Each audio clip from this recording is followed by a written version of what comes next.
Pemirsa, eksepsi terdakwa Johnny G. Plate membuat kasus dugaan korupsi proyek pembangunan Menara BTS 4G menjadi lebih terang. Di antaranya bahwa pembangunan Menara BTS 4G bukan kemauan mantan Menkom Info itu, tapi atas arahan dari Presiden. Selain itu, dakwaan menerima 17,8 miliar rupiah juga tidak tercermin dalam penambahan kekayaan Plate. Akan seperti apa ending dari kasus tersebut? Inilah Top Review.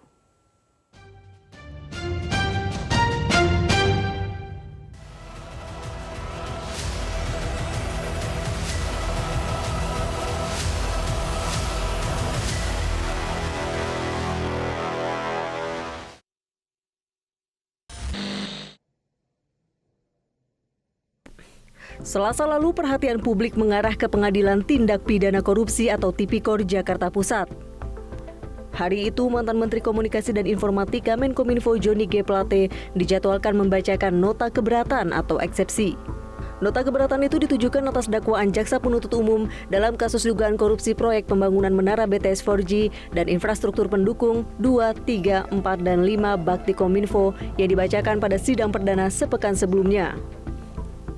Meski mendapatkan hak menyampaikan eksepsi pribadi, Plate menyerahkan kepada pengacaranya Ahmad Kholidin. Ahmad Kholidin keberatan kliennya dituding memiliki niat koruptif dalam pengadaan proyek BTS 4G di Kemenkominfo. Ahmad memprotes narasi yang menyebut seakan-akan rencana pembangunan 7.904 tower BTS 4G pada 2021 hingga 2022 dicetuskan tanpa kajian. Ia juga menepis tudingan bahwa proyek pembangunan menara pemancar itu bertujuan merampok uang negara. Menurut Ahmad, pengadaan BTS 4G di Kominfo merupakan wujud pelaksanaan dari arahan Presiden Joko Widodo. Padahal faktanya, program pembangunan BTS 4G 2021-2022 adalah penjabaran atau pelaksanaan arahan Presiden RI yang disampaikan dalam berbagai rapat terbatas dan rapat intern kabinet. Berdasarkan uraian di atas, maka dapat dilihat bahwa terkait pengadaan atau pembangunan BTS 4G tahun 2021-2022 termasuk namun tidak terbatas mengenai peningkatan target pembangunan jumlah BTS menjadi 7.904 BTS bukanlah inisiatif atau keinginan terdakwa, dan secara keseluruhan seluruh persyaratan untuk kegiatan pengadaan atau pembangunan BTS 4G telah terpenuhi dan telah tercantum dalam rencana kerja anggaran RKA-KL Kemenkominfo dan telah direview oleh Direktur Jenderal Anggaran Kementerian Keuangan RI. Pada sidang perdana pekan lalu, jaksa penuntut umum mendakwa mantan Menkominfo Johnny G. Plate melakukan korupsi dengan menyelewengkan uang sebesar 17,8 miliar rupiah. Dalam nota keberatannya, kuasa hukum Johnny G. Plate juga menepis kliennya menerima uang panas sebesar 17,8 miliar rupiah.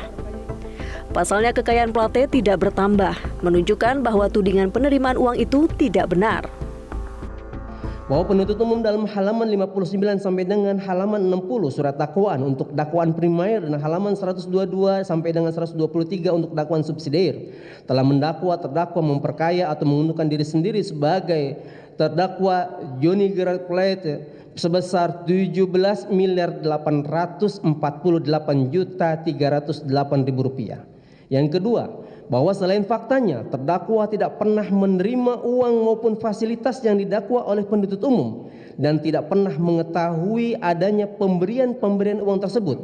Yang perlu menjadi perhatian adalah bahwa perhitungan keuntungan yang dimaksud unsur memperkaya diri sendiri dalam pasal 2 dan ayat 1 dan pasal 3 Undang-Undang Republik Indonesia nomor 31 tahun 99 dan tentang pemberantasan tindak pidana korupsi sebagaimana telah diubah dengan Undang-Undang Republik Indonesia nomor 20 tahun 2021 mohon izin nomor 20 tahun 2001 tentang perubahan atas Undang-Undang Republik Indonesia nomor 31 tahun 199 tentang pemberantasan tindak pidana korupsi seharusnya dimaknai sebagai pertambahan kekayaan yang benar-benar didakwa oleh pihak yang dianggap memperkaya dalam surat dakwaan inkasu terdakwa. Sedangkan pemberian-pemberian yang dituduhkan dalam surat dakwaan tersebut di atas sama sekali tidak menimbulkan pertambahan kekayaan bagi terdakwa, sehingga tuduhan tersebut kontradiktif atau tidak sejalan dengan pasal yang didakwakan terhadap terdakwa. Berdasarkan hal-hal tersebut di atas, maka adalah jelas dan tidak terbantahkan uraian surat dakwaan mengenai perbuatan memperkaya diri sendiri yang dapat merugikan keuangan negara adalah tidak cermat, tidak jelas, dan tidak lengkap. Dalam pembelaannya, pihak Plate juga membantah proyek BTS 4G mangkrak sehingga bisa menimbulkan kerugian keuangan negara.